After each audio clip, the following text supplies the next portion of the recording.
right now we are at a stage where we need to build in depth into the feather, into the body of the kingfisher. The kingfisher is not a solid body, right? It's a very fluffy, airy kind of a thing. So in order to show that effect, you'll have to indicate that the feathers are very loose and not very tightly bound. And when we say it's loose, that means there's a lot of gap in between two layers of feathers. How do we show the gap? The gap can be shown by adding shadows, right? And the shadows will be darker in color, and the shadows will actually build in volume. The shadows will actually build in depth into the body of the kingfisher, right? So the darkest shades actually add volume and depth into your painting. It's very important, right?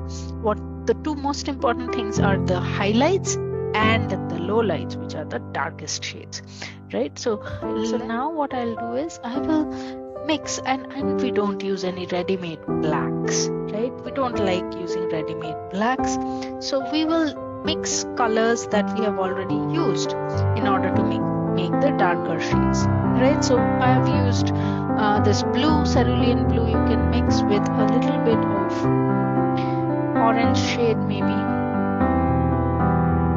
cerulean blue, better with burnt orange or burnt sienna.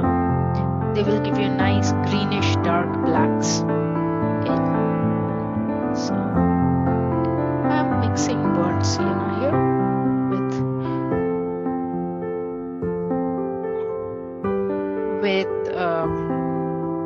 cerulean. Sienna with cerulean. Can you see this? Just mixing a little bit right now. It's a nice dark blue. You can adjust the shade by varying the different proportion of your burnt sienna. Then I use the same color to build in some shadows in the feathers. And notice that we are not adding the shadows all over the place. We will follow the direction of light. We'll decide on which parts, what would be the direction of shadow. Let's say we have a light coming from this side. So I have a cat paw print here. So light coming from this side. So the shadows will be here in this line, in this direction, right? So that's what we will focus on, all the feathers.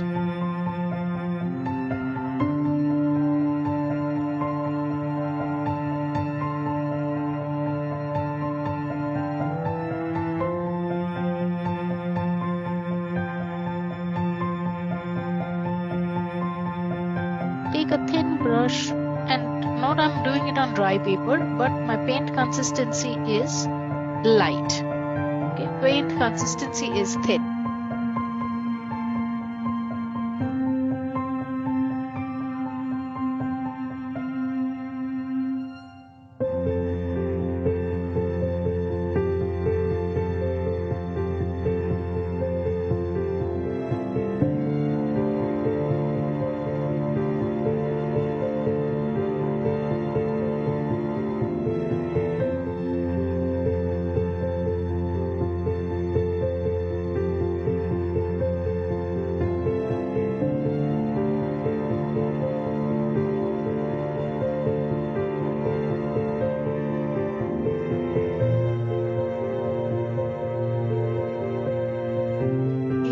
Where you need to give a little bigger shadow area, right? Those areas you can slightly use a thinner paint and increase, because then it will become darker but spreadable.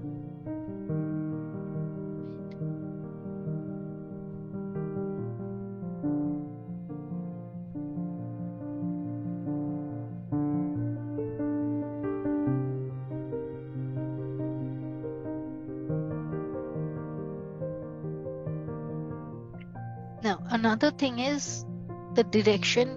Wherever the direction has to go thinner, you do it in the opposite direction of that. So for instance, my brush stroke has to go thinner inside. I will start from the outer edge and go inside. That ways my brush strokes will have more flexible and thinner edges. Just to give you another example, maybe from here, I'm going and flicking. The flicks are towards the inner side of the body.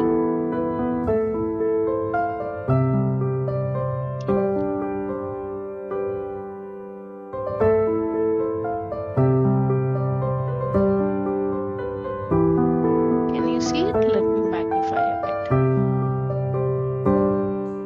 Okay, and I will do a little bit more. So let's say here, right? Or for example here.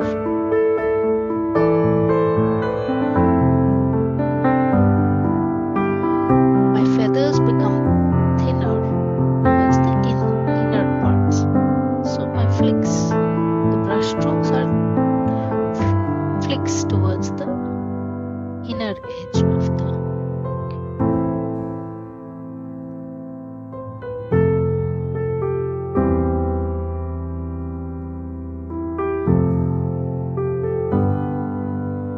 If in case you feel that the paper is too dry, then spray a little bit of water, give it 5 minutes to kind of become moist, not too wet.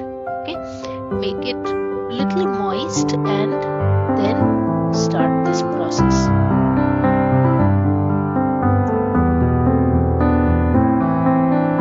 Okay, and it's always better to have one more brush in your hand to help with the blending.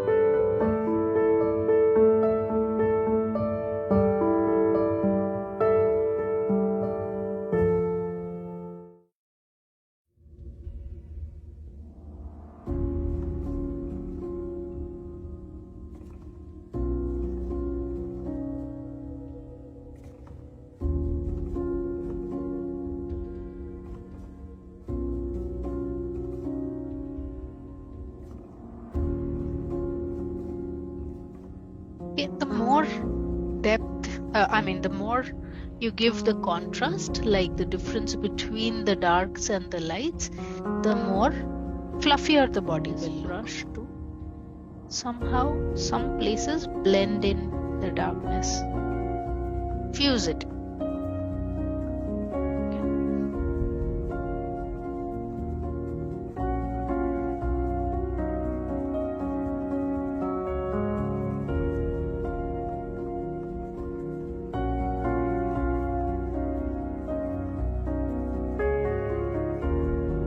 See, notice I'm using a very thin brush right now. I normally don't use so thin brush, but for this part it is important to use a fine brush because otherwise these will become very thick.